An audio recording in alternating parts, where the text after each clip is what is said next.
ଦେଖନ୍ତୁ ଏ ରାଜ୍ୟରେ ନାରୀମାନେ ସୁରକ୍ଷିତ ନୁହନ୍ତି, ଛାତ୍ର ଯୁବକମାନେ ସୁରକ୍ଷିତ ନୁହନ୍ତି ଏବଂ ଚାଷୀମାନେ ସୁରକ୍ଷିତ ନୁହନ୍ତି। କଟନୀ ଛଟନୀଠୁ ଆରମ୍ଭ କରିକିରି ବିଭିନ୍ନ ସମସ୍ୟା ସହିତ ଚାଷୀ ଅଛନ୍ତି। ଧାନ ଉଠୁନି, ବର୍ଷାରେ ଧାନ ଭିଜି ଭିଜି ତାଙ୍କର ଗଜା ହେଇସାରିଲାଣି ଏବଂ ବିସ୍ଥାପିତ ମାନଙ୍କର ବହୁତ ବଡ଼ ସମସ୍ୟା, ବାରମ୍ବାର ବିସ୍ଥାପିତ ହେଉଛନ୍ତି।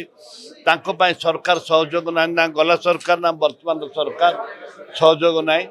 ଏ ପରିପ୍ରେକ୍ଷୀରେ ନିଶ୍ଚିତ ଭାବରେ ରାହୁଲ ଗାନ୍ଧୀ ଚାଷୀମାନଙ୍କୁ ଦେଖା କରିବେ, ବିସ୍ଥାପିତ ମାନଙ୍କୁ ଦେଖା କରିବେ, ଛାତ୍ର ଯୁବକମାନଙ୍କୁ ଦେଖା କରିବେ।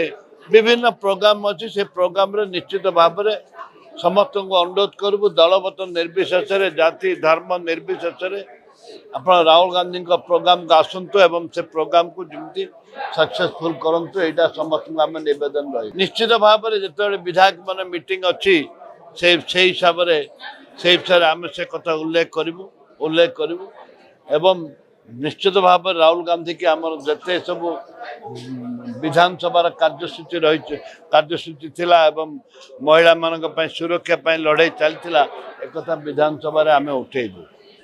जदि आपंक आम भिडी भल लगा तेब आम चैनल को लाइक, शेयर और सब्सक्राइब करने को जमा भी भूलु नहीं।